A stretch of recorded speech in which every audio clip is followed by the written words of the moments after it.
Anda tahu, beberapa karya teologi besar itu penutupnya bukan peringatan loh, tapi justru sebuah pesan harapan yang luar biasa kuat. Nah, inilah yang mau kita dalami hari ini, sebuah pandangan tentang rahmat yang sangat luas. Coba kita lihat, cuma satu baris dari Al-Quran, tapi ini adalah fondasi dari sebuah konsep kasih sayang ilahi yang, ya, sungguh-sungguh tak terbatas. Ini seperti sebuah janji kan? Janji bahwa nggak ada apapun atau siapapun yang berada di luar jangkauannya.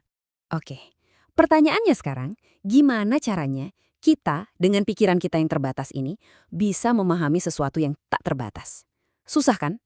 Nah, dalam tradisi Islam ada sebuah perumpamaan yang keren banget buat bantu kita.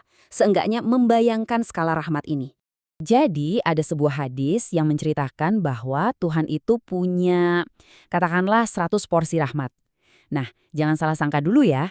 Angka 100 ini bukan untuk membatasi Tuhan. Sama sekali bukan. Ini cuma cara biar kita bisa membayangkan seberapa luas rahmat itu. Dan disinilah bagian yang, wah bakal bikin kita mikir.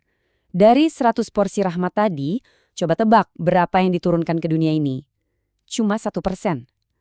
1%. Bayangin, cuma satu bagian itu saja yang mencakup ya semua kehidupan di bumi. Coba deh, kita renungkan sebentar. Semua kebaikan yang pernah kita lihat atau rasakan di dunia ini, cinta seorang ibu ke anaknya yang begitu tulus, atau bahkan hewan yang mati-matian melindungi anaknya, setiap perbuatan baik, setiap rasa kasihan antar manusia, bahkan antar jin dan hewan, semua itu sumbernya dari mana? Ya, dari 1% rahmat tadi. Cuma dari satu bagian itu saja. Sementara yang 99 bagian sisanya itu disimpan utuh untuk nanti. Oke, kalau tadi kita bicara soal skala, sekarang kita naik level. Kita akan lihat kalau rahmat itu ternyata bukan cuma sekedar sifat Tuhan. Tapi lebih dari itu, ini semacam hukum alam semesta yang fundamental, yang nggak bisa diganggu-gugat. Ada sebuah pernyataan ilahi yang bunyinya begini, sesungguhnya rahmatku mendahului murkaku. Nah, kabarnya kalimat ini itu ditulis sendiri oleh Tuhan di sebuah catatan tepat di bawah arsy-Nya sejak awal mula penciptaan. Jadi ini bukan sekedar ucapan, ini adalah janji, janji abadi. Terus apa artinya ini buat kita? Coba deh kita pakai perumpamaan. Anggap saja rahmat dan murka Tuhan itu lagi balapan menuju seseorang. Nah, janji tadi itu artinya rahmat dijamin bakal sampai duluan. Selalu. Nggak peduli situasinya gimana, rahmat itu udah pasti menang. Nah, dari konsep-konsep yang mungkin terasa agak langit tadi, sekarang kita coba membumi. Kita akan lihat sebuah analogi yang, aduh, ini sangat menyentuh, sangat manusiawi. Biar kita bisa benar-benar merasakan apa maksud dari rahmat ini. Oke, coba kita bayangkan sebuah adegan ya. Ini cerita dari Nabi Muhammad. Suasananya kacau balau setelah perang. Di tengah-tengah kerumunan tawanan, ada seorang ibu.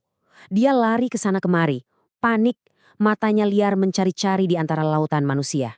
Dia cuma mencari satu hal, wajah anaknya.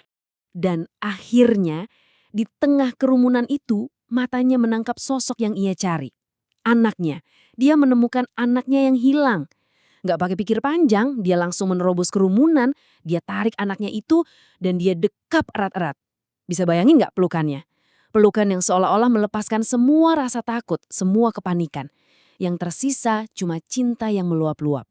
Nah, melihat pemandangan yang mengharukan ini, Nabi lalu menoleh ke para sahabatnya. Beliau bertanya, sebuah pertanyaan yang sederhana tapi dalam banget. Menurut kalian, kata beliau, apa mungkin ibu yang seperti ini tega melempar anaknya sendiri ke dalam api? Yah, jawabannya udah pasti enggak kan? Nggak mungkin. Dan disitulah punchline-nya. Nabi kemudian melanjutkan, sungguh Tuhan itu jauh lebih sayang kepada hamba-hambanya daripada ibu ini kepada anaknya. Coba renungkan sejenak. Ambil rasa cinta paling besar yang bisa kita bayangkan, yaitu cinta ibu tadi. Lalu kalikan dengan sesuatu yang tak terhingga. Nah, itulah rahmat Tuhan. Sekarang kita sampai di puncaknya. Gimana semua rahmat yang tadi kita bicarakan ini akan benar-benar terlihat wujudnya nanti, yaitu di akhir zaman, di hari penentuan. Ada sebuah gambaran tentang hari itu yang jujur bikin merinding. Dikatakan bahwa nanti pengampunan itu akan dicurahkan begitu luasnya, begitu melimpahnya, sampai-sampai iblis, simbol dari keputusasaan, dia sampai akan mengangkat kepalanya. Kenapa? Karena dia melihat secercah harapan, berharap jangan-jangan dia juga kebagian. Itu untuk menunjukkan betapa dahsyatnya pengampunan pada hari itu. Lalu, di momen puncaknya akan terdengar sebuah seruan besar dari bawah arsy. Ada 3 bagian. Pertama, Tuhan mengumumkan, semua dosa antara aku dan kalian sudah aku ampuni. Selesai.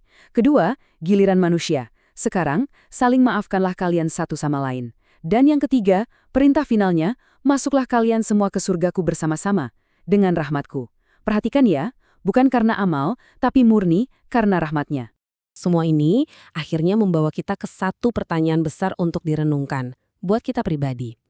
Apa artinya menjalani hidup dengan keyakinan penuh pada sebuah rahmat yang begitu luas, begitu tak terbatas? Rahmat yang, katanya, tidak akan pernah bisa dikalahkan oleh dosa sebesar apapun yang mungkin kita perbuat.